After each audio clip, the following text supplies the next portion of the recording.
نبي بعده. فأعوذ بالله من الشيطان الرجيم. بسم الله الرحمن الرحيم. محمد رسول الله والذين معه أشداء على الكفار رحماء بينهم. أما بعد، وقال النبي صلى الله عليه وسلم: من صب أصحابي فعليه لعنة الله والملائكة والناس أجمعين. اسلام کے گلشن کو سینچا ہے صحابہ نے، اسلام کے گلشن کو سینچا ہے صحابہ نے. ہم ان کی محبت میں جی جان لگا دیں گے. ہم عظمت صحابہ کی ایک دھوم مچا دیں گے. ہم عظمت صحابہ کی ایک دھوم مچا دیں گے. مشرق کا سرا لے کر مغرب سے ملا دیں گے. واجب الاحترام، قابل صد احترام میرے معزز مکرم ذی وقار اساتذہ اکرام اور حکم صاحبان اور میرے علمی ہم سفر ساتھیوں، آج کے اس بزم ذی وقار کو فکر و نظر اور فہم و فراست کے جن پھولوں سے معطر کرنے کی سعادت حاصل کر رہا ہوں، اگر اس عنوان کے سانچے میں ڈالوں تو میری تقریر کا عنوان بنتا ہے سیرت صحابہ. آج سے 14 صدی قبل جب میں اسلام کے دور اوائل کو نظر حقیقت سے دیکھتا ہوں تو میرے سامنے قربانیوں کی طویل داستان آتی چلی جاتی ہے. کہیں مال و دولت کی قربانی تو کہیں جسم و جان کو راہ حق میں بے تابی سے لٹانے کا نظارہ، تو کہیں عزیز و اقارب کی جدائیوں کو برداشت کر کے پیغمبر اسلام کا دستوبازو بن جانے کی جھلک، تو کہیں باپ کے بیٹے کے مد مقابل ہونے کی تصویر. ہر قدم ہر موڑ پر قربانیوں کی نئی داستان میرے چشم تصور کو وردہ حیرت میں ڈالتی دکھائی دیتی ہے. لیکن سوال یہ ہے کہ اتنی عظیم قربانیاں دینے والی شخصیات کون تھی؟ یہ وہ شخصیات تھی جن کے ایمان کا ذکر آتا ہے تو قرآن کہتا ہے وَلَكِنَّ اللَّهَ حَبَّبَ إِلَيْكُمُ الْإِيمَانَ. یہ وہ لوگ تھے جن کی خوشنودی میں رحمان کا ذکر آتا ہے تو قرآن کہتا ہے رضی اللہ عنہم ورضوا عنہ. یہ وہ ہستیاں ہیں جن کی کفر سے نفرت کا ذکر آتا ہے تو قرآن کہتا ہے وَكَرَّهَ إِلَيْكُمُ الْكُفْرَ وَالْفُسُوقَ وَالْعِصْيَانَ. یہ وہ لوگ تھے جن کے رکوع و سجود کا ذکر آتا ہے تو قرآن کہتا ہے وَتَرَاهُمْ رُكَّعًا سُجَّدًا.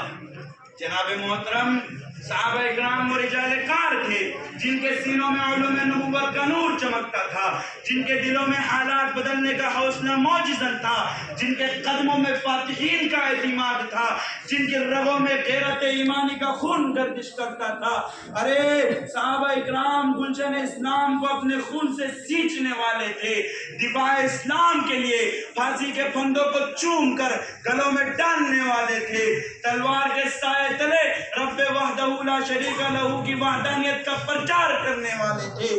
میرے حضور کی ایک انگلی کے ایک اشارے پر اپنی جانوں کو ہتھیلیوں میں رکھ کر میدانوں میں کود جانے والے تھے. ارے صحابہ تو وہ تھے جن کی میت کو کندھا دینے کے لیے آسمان سے 70,000 فرشتے اترے. صحابہ تو وہ تھے جن کی شکل میں روح الامین وحی لے کر آئے. پھر مجھے کہہ دیجئے کہ روح الامین کا دحیہ قلبی کی شکل میں زمین پر اترنا صحابہ کی عظمت ہے. 70,000 فرشتوں کا میت کو کندھا دینا صحابہ کی عظمت ہے. صدیق کو صداقت ملنا صحابہ کی عظمت ہے. عمر کو عدالت ملنا صحابہ کی عظمت ہے. عثمان کو سخاوت ملنا صحابہ کی عظمت ہے. علی کو شجاعت ملنا صحابہ کی عظمت ہے. معاذ کو امامت ملنا صحابہ کی عظمت ہے. ابی بن کعب کا قرات ملنا صحابہ کی عظمت ہے. جناب معاویہ کا کاتب قرآن ہونا صحابہ کی عظمت ہے. حضرت حسن کو قیادت ملنا صحابہ کی عظمت ہے. حضرت حسین کو شہادت ملنا صحابہ کی عظمت ہے. حضرت فاطمہ کا جنتی عورتوں کی سردار ہونا صحابیہ کی عظمت ہے. نواسان محمد کا شباب جنت کا سردار ہونا صحابہ کی عظمت ہے.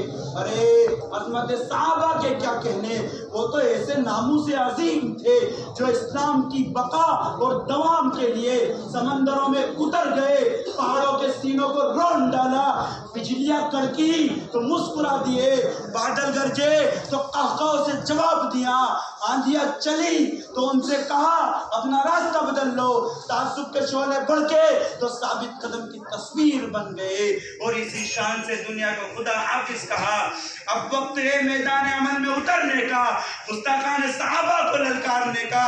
میں گھنٹے کی چوٹ پر کہتا ہوں، سینے پہ ہاتھ مار کر کہتا ہوں، جس میدان میں للکارو گے اہل سنت والجماعت کا بچہ تمہارے مقابلے کے لیے تیار رہے گا۔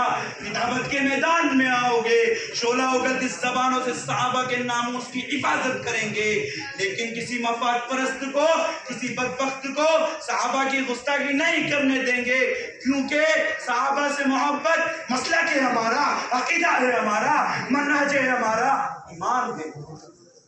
ہے بعد محمد عربی کے اونچا کردار صحابہ کا، ہے بعد محمد عربی کے اونچا کردار صحابہ کا، اغیار نے خود تسلیم کیا اعلیٰ معیار صحابہ کا۔ میں ادیب کروں گا محشر تک، میں ادیب کروں گا محشر تک یوں ہی پرچار صحابہ کا۔